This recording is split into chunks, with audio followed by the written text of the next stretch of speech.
Good evening, everybody. Sorry it's been a little while since I've gotten to you, but I have been very busy, been very tired, been working a lot.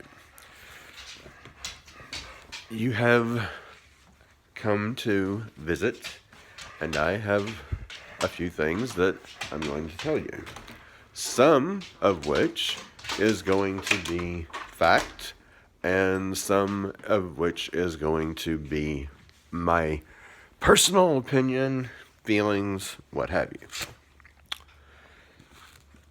American Stealth is here, and this is the news that you can use if you're willing to use it.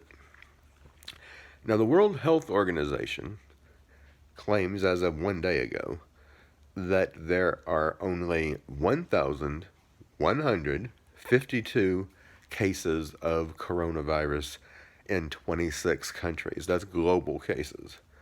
Now, be honest with you, you multiply that times 4 and you likely have a more accurate number of how many cases there are worldwide, which would bring it up to nearly 5,000, with about 768 globally likely to be dead. Now, according to the World Health Organization, they have claimed that there are about 70,000 cases in Wuhan. They claim that these have gone down and they're more concerned about another province. I couldn't really make out what the name of it was. At any rate, 70,000, multiply that times 4, that gives you 280,000 is likely what the actual confirmed cases are likely to be. With approximately, just in China alone, at least around 46,667 cases of people who have died from this illness. Now, in order to understand what I'm going to tell you next, I needed to let you know all of this, because I am really not feeling in any way convinced that this did not happen by design. And honestly, I'm really not so sure that China is 100% to blame. Think about it, folks. Just hear me out and think about it. I am not one at this point for criticizing our sitting president. It would serve no useful purpose. And, well, but I just still, I have to say that it seems odd to me that he has worked so so diligently at vilifying illegals. He's been very diligent about that. And granted, it is true, they do cause a serious threat to the United States, not only with reference to such things as illegal drugs, people coming here who already have a serious legal record somewhere else, people coming in that could be sick, bringing something like coronavirus or Ebola, what have you. There is a health risk to Americans, people coming into this country illegally. But he's just put so much effort into making people who are not necessarily a risk, and not all of them are. Granted, yes, they're coming illegally, but not all of them are a health risk. And he's claiming that everyone who is illegal is some sort of a risk of some sort. And really putting a great deal of effort into making them look like villains.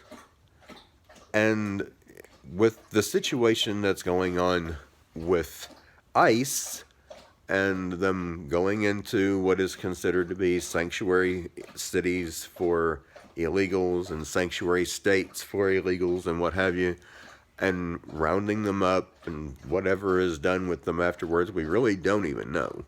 They may be getting deported. They may be going to some sort of a prison camp. We really don't know exactly what's happening to these people after they get caught. But the point that I want to make is, if it's been so easy for not only him, but the federal government at large to vilify illegals, and people in this country be so eager and so willing to have them rounded up and not really even knowing, honestly. I mean, we don't know what happens to these people after they're caught. We really don't. And a lot of people don't act like they really care what happens to them after they're caught. I do. They're still people. They're still human beings. Now, think about it.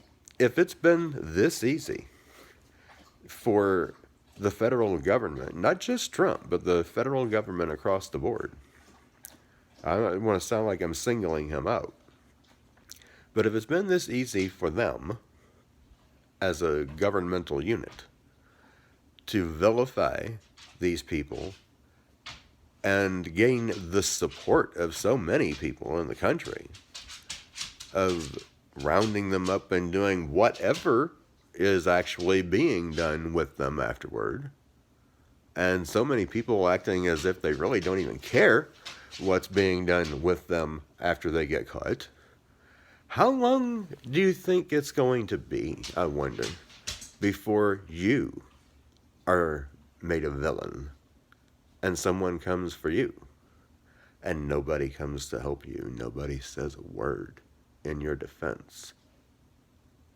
How long might it be before they come for me, a member of my family or yours, and no one? Everybody's just, have at it. They deserved it. No matter what they did. You said that they did something that they needed to be caught for. We're all for you. We're right behind you. Gung ho.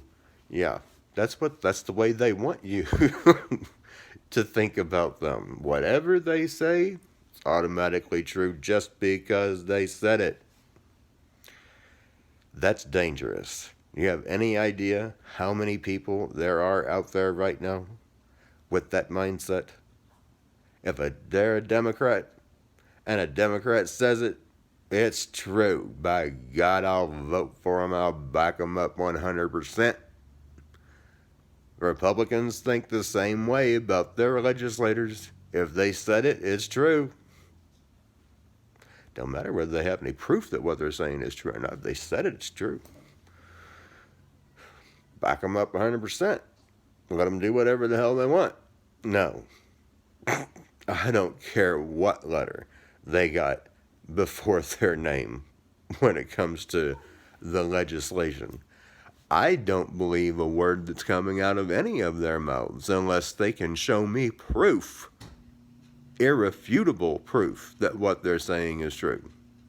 If they can't, then as far as I'm concerned, I don't know whether what they're saying is true or not. And quite frankly, I don't really think personally that it is logical for anyone to believe that just because someone agrees with them about what should or should not be law, or they claim that they agree with you about what should or should not be law, that you back them up 100%. You don't know what they really think, because you don't know them as a person. You don't know them from anybody. Joe Blow on the street. You don't know them. I don't know them. We don't know whether what they're telling us is true or not. These people are dangerous. The way that they want us to think about them is dangerous, and many people are falling into exactly what they want them to fall into. Whatever they say goes. They've got a D beside their word, and I vote D. Hey, I'm behind them 100%. They got an R behind their name. I'm voting Republican. I'm behind them 100%. Let them do whatever the hell they want to do. No, don't. at all. They do what we tell them to do, not whatever they want. We put them in there, we can take them out. Think, folks. Think. How long might it be? Who's next on the vilify list? Who's next? How long is it going to be before it's you or somebody that you love who's vilified, rounded up, and taken God knows where? May not anybody ever even hear from them or see them again. Think about it, folks. This may not be as innocent and freedom-fighting sort of situation that we think it is. We don't know. It could be, and it might not be. I'm just saying, I really don't think it's going to be too much longer before this is going to be happening to American citizens. Think about it. Somebody's got to be vilified at some point. Might as well start with the illegals. Who's next? Till next time, be at peace, be in prayer, be prepared, and pray some more. Martial law could be coming very soon. Brother Ed, signing out.